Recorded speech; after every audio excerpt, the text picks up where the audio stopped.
Good morning dear student. आज हम कक्षा 10वीं के 5वें अध्याय पर चर्चा करेंगे। हमारा जो 5वां अध्याय है उसका नाम है कुटुंबानुरक्ति। कुटुंबानुरक्ति अर्थात कुटुंब प्लस अनुरक्ति।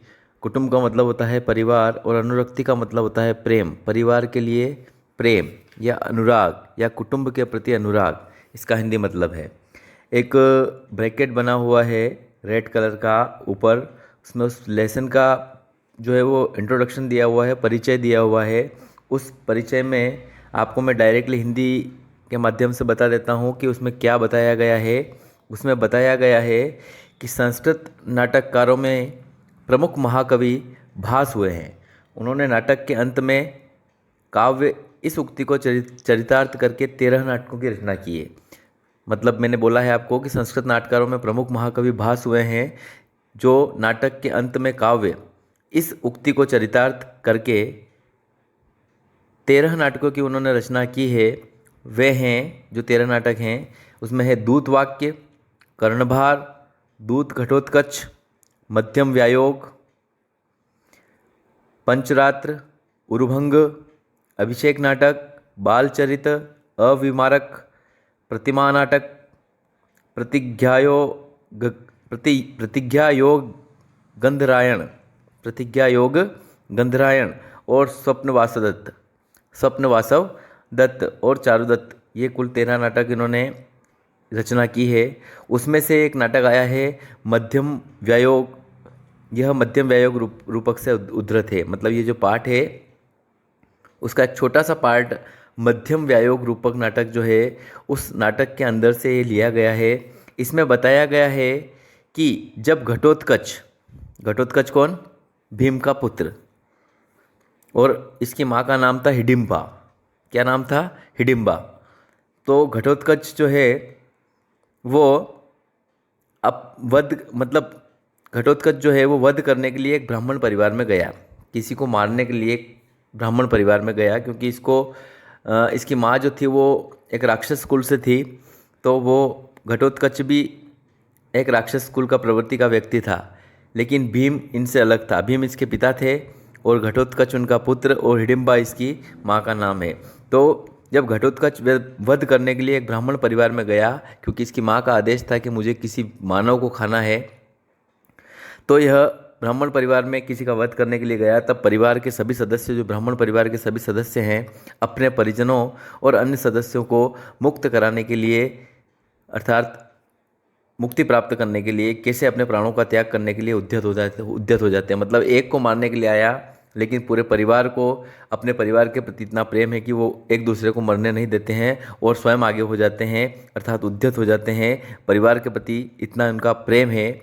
यहाँ पर अपने परिवार के प्रति समर्पण और प्रेम भाव प्रकट किया गया है। इस पैराग्राफ में आपको बताया गया है कि यहाँ पर परिवार के, इस पूरे लेसन में आपको बताया गया है कि परिवार के प्रति समर्पण और प्रेम भाव प्रकट किया गया है। तो ये इस ब्रैकेट में लिखा हुआ था, जो पाठ का संक्षिप्त परिचय था। और पाठ जो है अब हम स्टार्ट करते हैं। उसमें शुरू में लिखा है वृद्ध बोलता है, हंत निराशा स्म भवतु पुत्र व्यापाश्रयिष्ये तावदेनम। अर्थात ये बोल रहे हैं कि वृद्ध बोल रहा है कि हाय, हम निराश हैं, भवतु पुत्र, अच्छा पुत्र, तो हम निवेदन करते हैं। क्या बोल रहा है वो?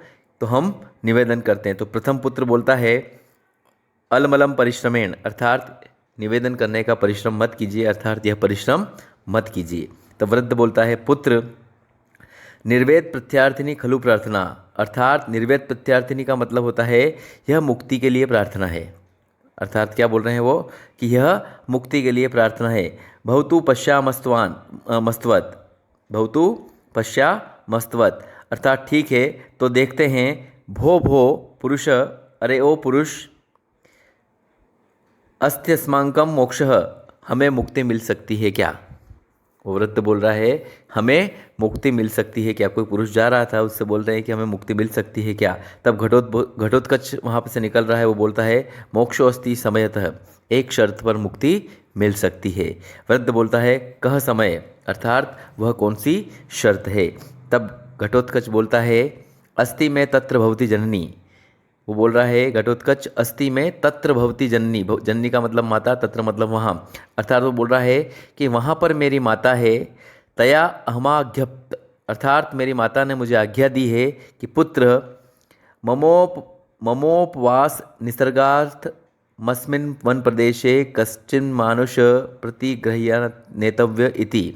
ममोपवास अर्थात बोल रहा है कि मेरे उपवास के शमन के लिए उसकी माँ ने उसको आज्ञा दी है। उसने, हिडिंबा नाम की जो औरत है, वो नाम नहीं बताया गया है लेकिन मैं आपको बता रहा हूँ कि घटोत्कच की माता का नाम हिडिंबा था। उसने बोला है उस पुत्र को, घटोत्कच को, कि मेरे उपवास के शमन के लिए, क्या बोला है, उसने एक उपवास कर रखा है, तो उस उपवास के शमन के लिए, क्योंकि वो राक्षस कुल की है, तो बोल रही है कि मेरे उपवास के शमन के लिए अस्मिन वन प्रदेशे, मतलब इस वन प्रदेश में किसी मनुष्य को पकड़कर लाया जाए, क्योंकि उसको अपना उपवास शमन करना है, उपवास समाप्त करना है, तो उसको खाने के लिए क्या चाहिए, कोई मनुष्य चाहिए। तो बोल रही है कि मेरे उपवास के शमन के लिए इस वन प्रदेश में जाओ और मेरे लिए एक मनुष्य को पकड़कर लाओ। प्रतिग्रहियों ने तव्येति, इसलिए मैंने तुमको पकड़ा है। उस वृद्ध परिवार को उसने पकड़ा है, उसमें से किसी एक को वो अपनी माँ के लिए खाने के लिए ले जाना चाहता है। तब वो बोल रहा है तब मैंने तुम्हें पकड़ा है। ततो मया आसिदो असादितो भवन, अर्थात आगे बोला है ततो मया असादितो भवान पत्न्या चारित्रशालिन्या द्विपुत्रो मोक्षमिच्छसि बलाबलम परिज्ञाय पुत्रमेकम विसर्जय। ये बोल रहे हैं कि मैंने तुमको इसलिए पकड़ा है कि तुम शीलवंत पत्नी वाले हो। क्या हो? तुम शीलवंत पत्नी वाले हो, और साथ में क्या बोला है, द्विपुत्रो, दो पुत्र वाले हो, और मोक्षमिच्छसि, और मोक्ष भी चाहते हो। क्या बोला है? तुम शीलवंत पत्नी वाले हो और मोक्ष भी चाहते हो, और तुम्हारे दो पुत्र भी हैं। यहाँ पर द्विपुत्र लिखा है लेकिन ये इस पुस्तक में गलत छपा हुआ है, दो पुत्र नहीं है, वहाँ पर तीन पुत्र हैं।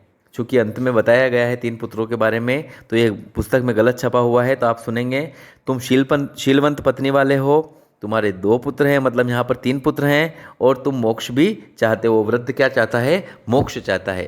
तब आगे बोला है बलाबलम परिज्ञा है। बलाबलम का मतलब होता है प्रिय और अप्रिय, प्रिय और अप्रिय। तो बोल रहा है बलाबलम परिज्ञाय, परिज्ञाय मतलब जान लो, समझ लो। पुत्र मेकम, पुत्र प्लस एकम बराबर पुत्र मेकम। विसर्जय मतलब त्याग देना। ये बोल रहे हैं कि तुम, वो वृद्ध खुद स्वयं चाहता है कि मैं मुक्ति प्राप्त करना चाहता हूँ, लेकिन उसको वृद्ध नहीं चाहिए, क्योंकि उसकी माँ का उपवास है, और उपवास को शमन करने के लिए उसको ताज़ा व्यक्ति चाहिए।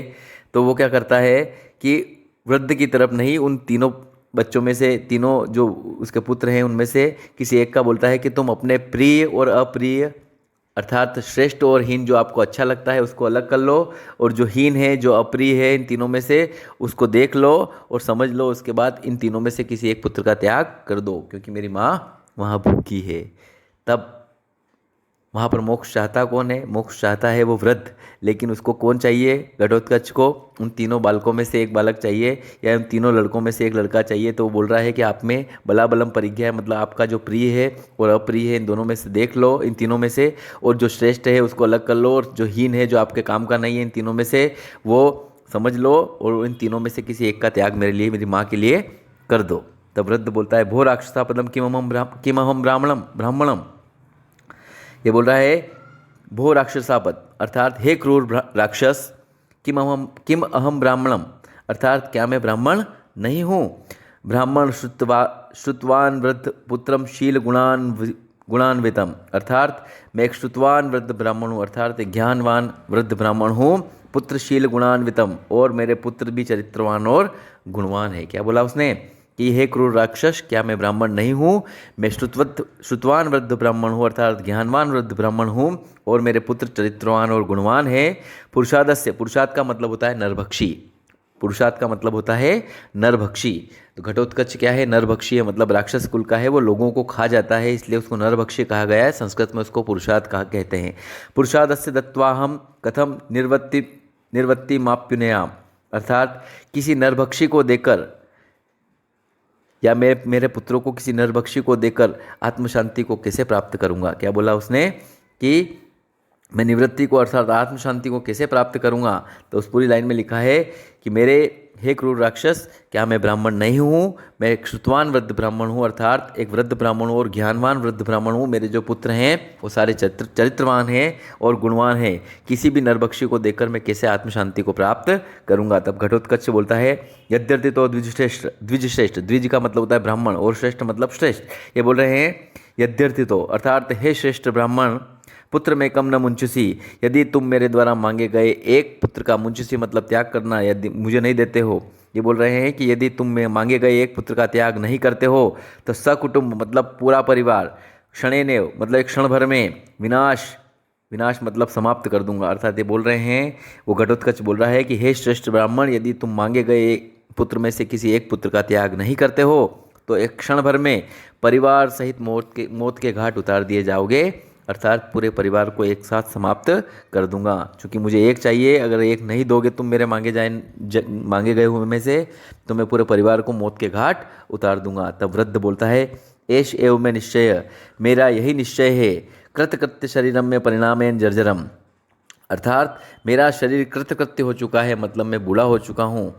मतलब शरीर के ऊपर जो सल पड़ जाते हैं और बूढ़े हो जाते हैं, जर्जर हो जाते हैं। वो बोल रहे हैं कि मेरा यही निश्चय है कि मेरा शरीर जो है वो कृतकृत्य हो चुका है, अर्थात मैं बूढ़ा हो चुका हूँ, जर्जर हो चुका हूँ, परिणामेन जर्जनम अर्थात जर्जर हो चुका हूँ। राक्षसाग्नो सुतापेक्षी, सुतापेक्षी होश्यामी विधि संस्कृतम, अर्थात मैं अपने इस जर्जर शरीर को राक्षसाग्नो मतलब राक्षस रूपी अग्नि में, होश्यामी विधि संस्कृतम, विधि संस्कृतम मतलब विधि पूर्वक, होश्यामी मतलब होम कर दूंगा, अर्थात मैं इस राक्षस रूपी अग्नि में अपने को स्वयं को समर्पित करने के लिए तैयार हूँ। क्या बोला है पूरी लाइन में?